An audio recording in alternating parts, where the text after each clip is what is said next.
Diva, fashionista, model, entrepreneur.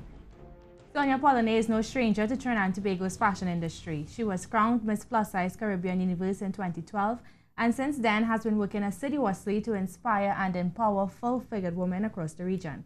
Sonja is also the owner of Closet Red, a boutique which offers fashionable clothing and image consultancy to plus-sized women here in Trinidad and Tobago. Sonja, thanks for agreeing to speak with us. You're welcome. I want you to start by telling me a little bit about your initial foray into the world of fashion and modeling. How did that start? I've been modeling about 5 years now. It started off, I was a part of a group and they were promoting plus size women. And I joined the group because obviously I'm plus size and very much interested in being part of a community. So I joined the group about 5 years ago and they hosted their first fashion show. I was terribly nervous to be cast to be part of the fashion show, to model. I was so nervous. But I had some friends who convinced me to do it, and I decided to go ahead, and it's been an amazing ride since then.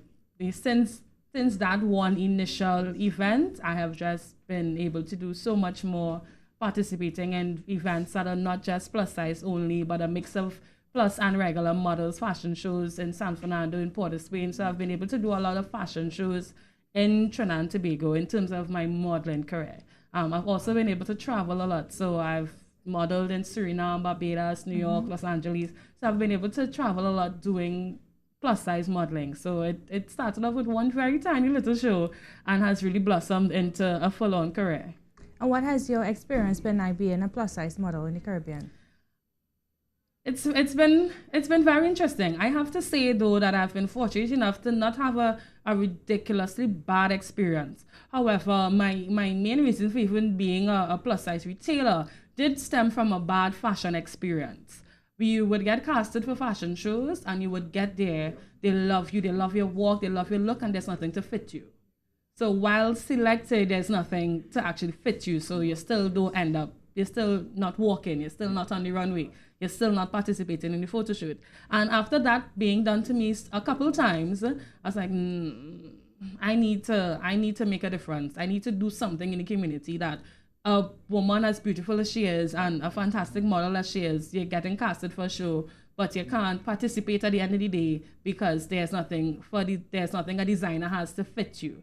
So that was one of the major struggles I had in terms of plus size fashion in Trinidad and Tobago. I have not had that issue in either any other part of the world, regionally and internationally, but particularly more so because I'm doing more here. I did experience that very early in my career where you would be selected and there's nothing really for you to wear, and it really is a heartbreaking experience. What are some of the other experiences that you would have had, well, not so positive ones, as a plus size model here in Trinidad and Tobago? That's basically it. So beyond that, it has been a positive experience. Beyond that, when I came into the fashion industry, I came into it at a time where plus size was starting to bloom internationally. So the plus size woman there was a movement internationally about that plus size woman.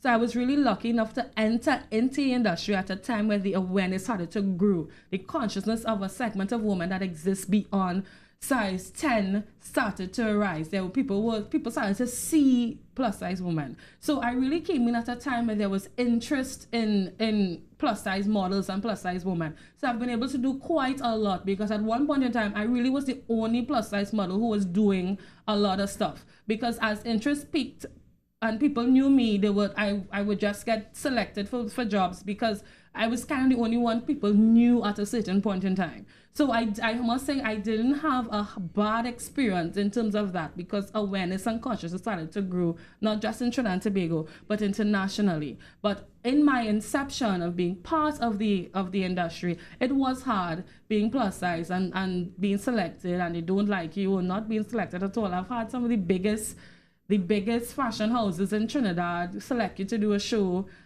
or not select you because they're like, darling, we love how you look, but there just is nothing to fit you. I've had a casting director look over at a designer and watch me and say, do you have anything to fit her?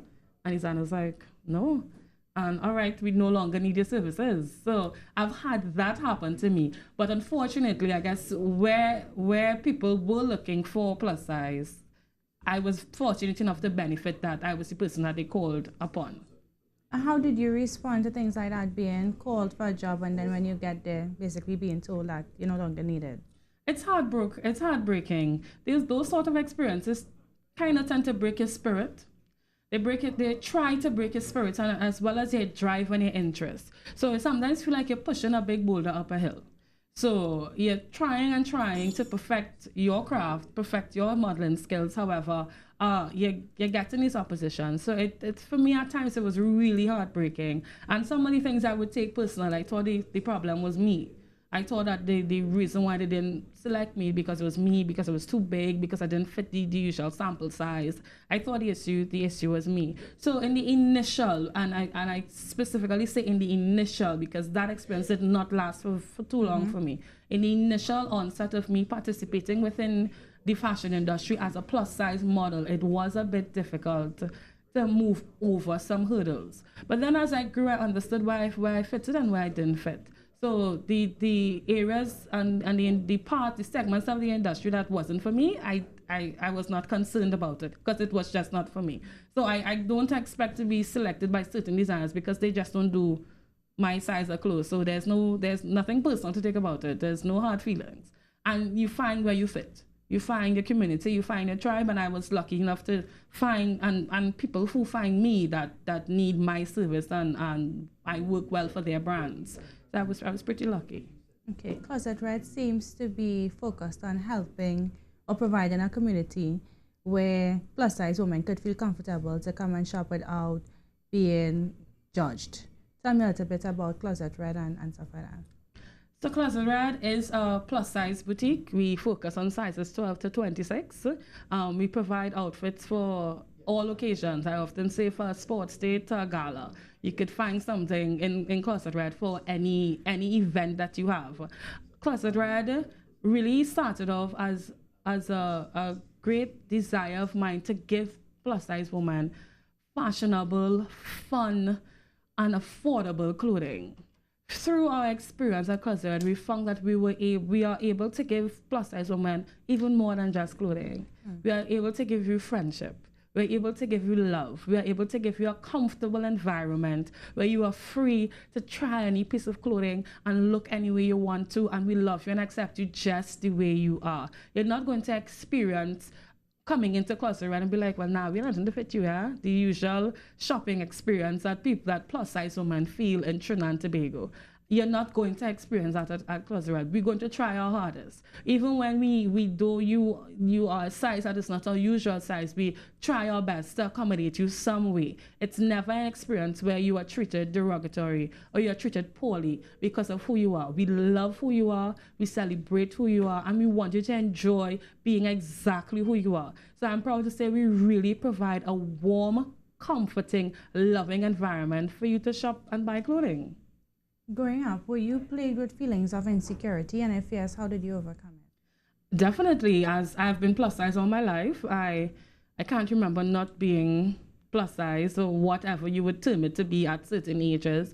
I've been this size all my life, and as I grew up, not fitting in and wanting to look like others and not understanding certain parts of anatomy, and this is just who I am, and I will always be big because it's in my genetics to be big, and not really understanding that. It was really a hard time. I did have a very hard time in secondary school, being teased about your weight and in school by colleagues and classmates, and outside of school by people. The teenage years was a bit rough.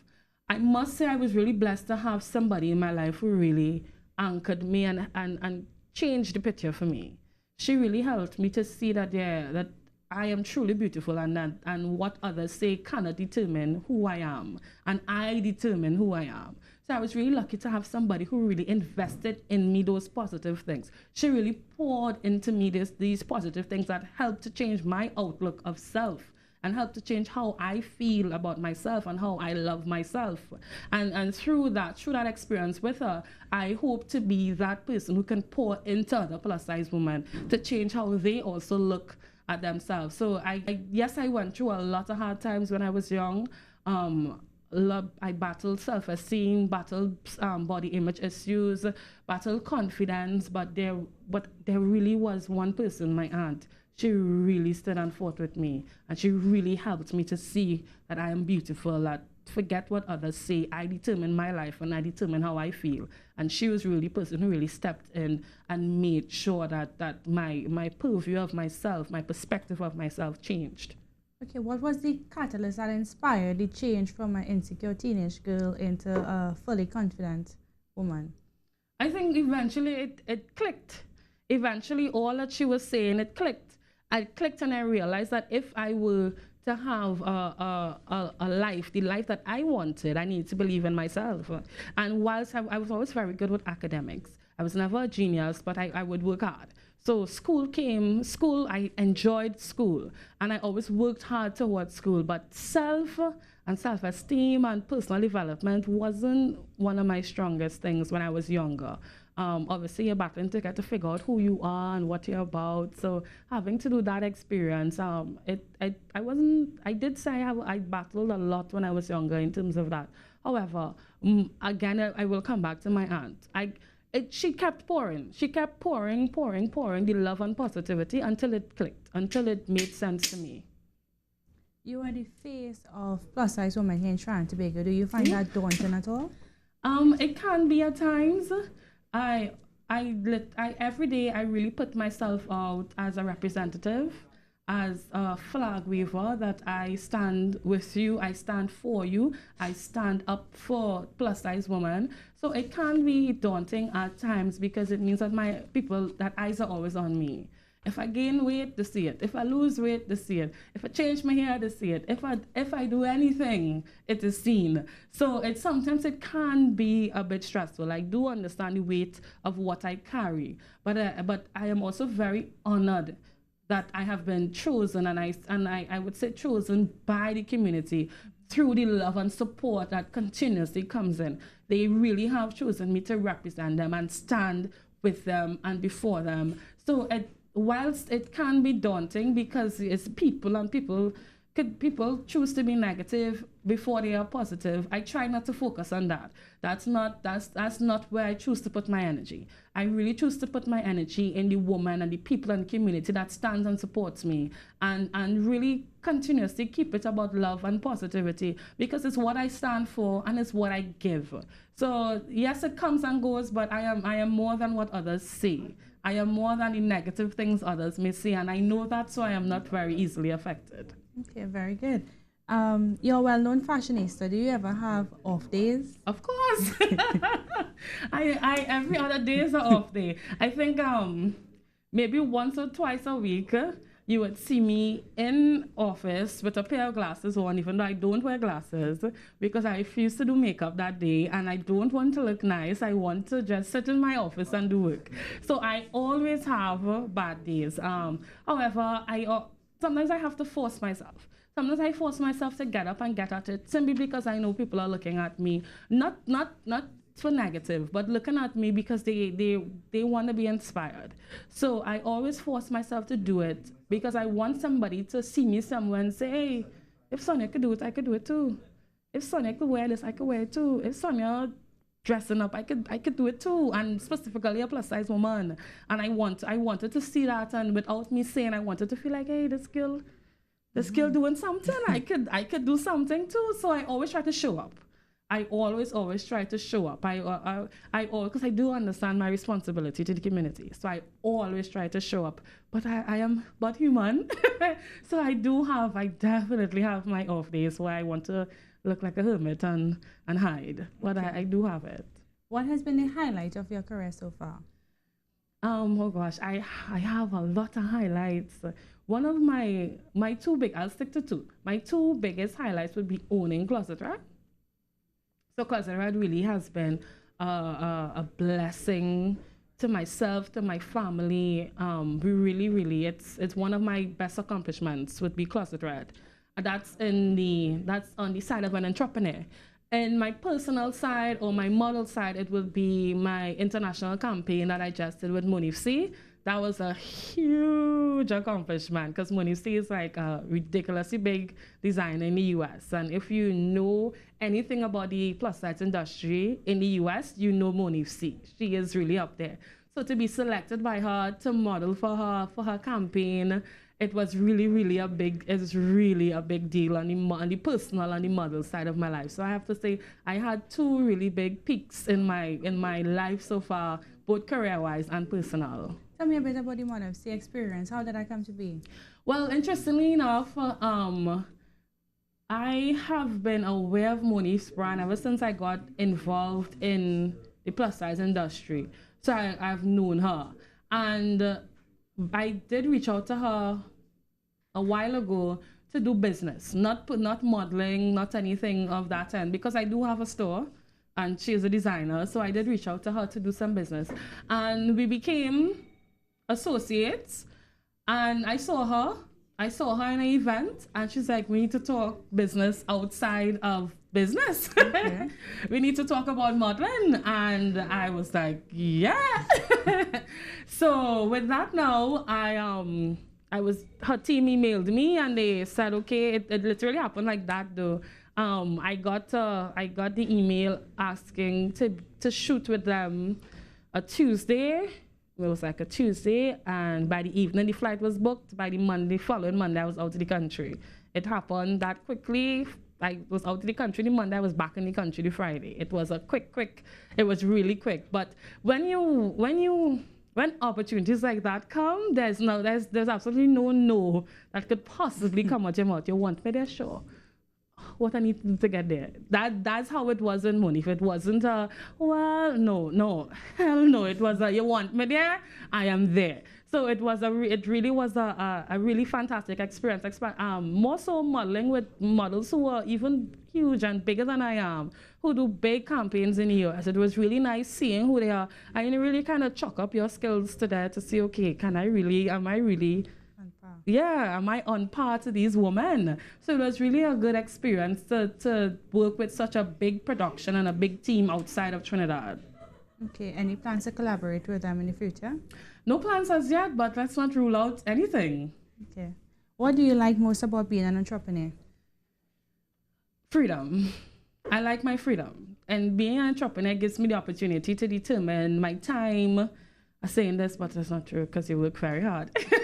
But it gives me the opportunity to determine my time and my interests and where I put my creativity and where I put my energy. It gives me the opportunity to truly express myself, and in all aspects of my life.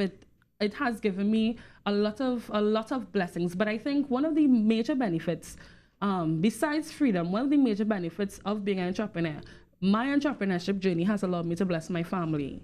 So my family works in my business. My family work for me, they work with me. So I think one of the major benefits is that after my parents having invested so much of their time and their money in me to educate me and bring me to where I am now able to turn around and invest and give back to them. So both of my parents are employed in Closet Red, so that's a great thing. My sister works with me part-time. I have an aunt who works part-time. So I've really, beyond freedom, which is very personal, the biggest blessing, the biggest accomplishment, the greatest thing about being an entrepreneur for me is what I have been able to afford my family.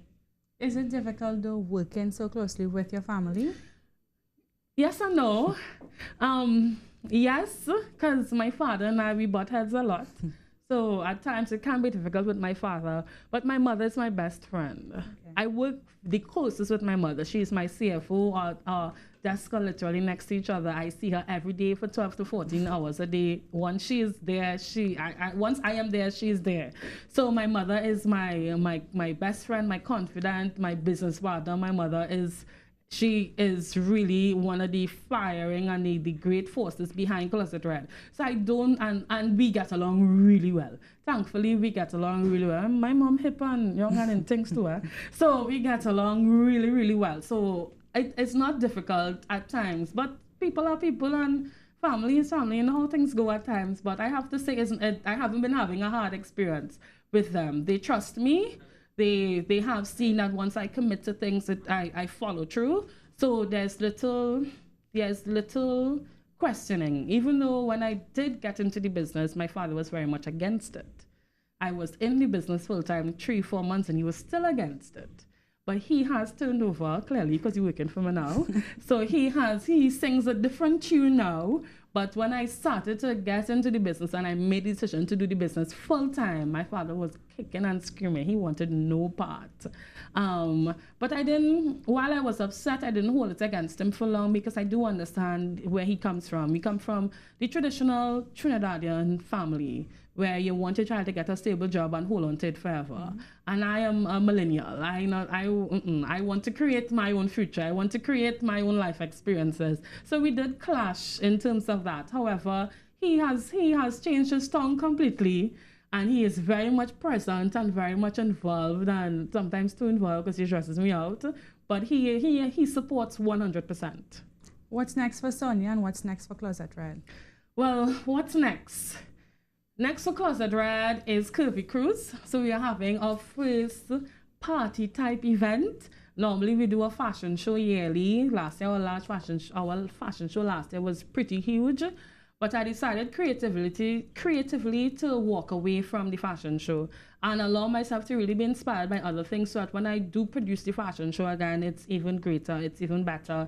We did it 3 years in a row. So I wanted to step away and try something else and give my community, give my tribe, give my people, give my customers something different. So we came up with Curvy Cruise. One of the major stimulants for Curvy Cruise was at my fashion show last year, we had a dance party and it was bacchanal. It was madness. People were having a fantastic time. So I was like, okay, well, let's do this a little bigger. Let's actually make the party the event now and not just the bonus. Let's focus on that. And the response has been really, really good. It's been really tremendous to see that people are really eager and anxious to just get up and have fun. And that's why we're producing Curvy Cruise, because we just want you to have fun and feel good and enjoy the skin you in and love who you are and express it and more importantly, be among people who love you and want you to be comfortable and want you to enjoy yourself. So that's why we're producing Curvy Cruise this year. So we're really excited. This happens really soon too on November 6th. So everything is focused right now on Curvy Cruise. So we're really excited about that one. Okay, if given the opportunity to speak to those who used to ridicule you and those who didn't take you seriously when you were a teenager growing up, what would you say to them? The politically correct stuff? I really have nothing to say to them. I think my life speaks for itself. So I'm not interested in going back and rubbing anything in anyone's face because this is my journey. This was my journey even before I saw my journey. This was my journey before they even saw my journey. So I don't need to say much. If you look at me and you see what I do, then you yourself would understand and you yourself would feel your own type of way without me having to utter words. I won't engage anyone who would have tried to bring me down or be negative to me when I was young. I won't put my energy there. However, I would say that, sometimes you really have to overcome certain obstacles and get over certain things if you're really, really passionate about something. So they were critical to my story. Okay. Mm-hmm. Any advice for plus-size girls who may be going through trying to sort through feelings of insecurity, struggling with self-esteem? Yeah, I would say to any plus-size girl, woman, because it's not just for girls, women, we battle it too. I would say to them that, first of all, who you are is so powerful and so amazing, and it has absolutely nothing to do with anybody else around you.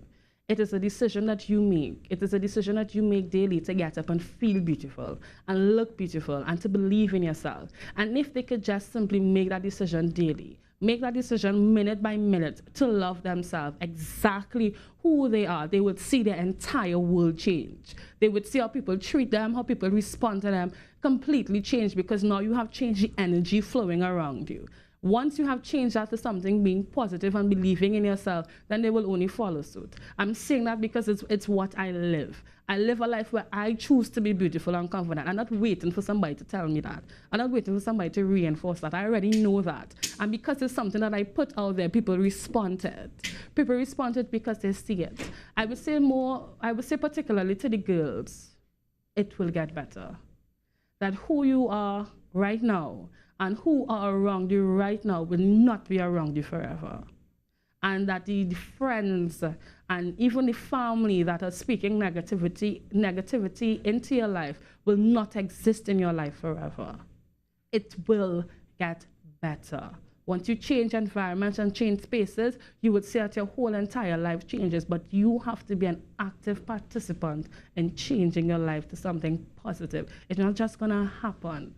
It's not just gonna happen. You have to make a decision to change the channel of those voices, tune them out, change the voice on the radio, and fill it with something more positive. Get around people who love you and who like you, and really make that the voice that sings through to you.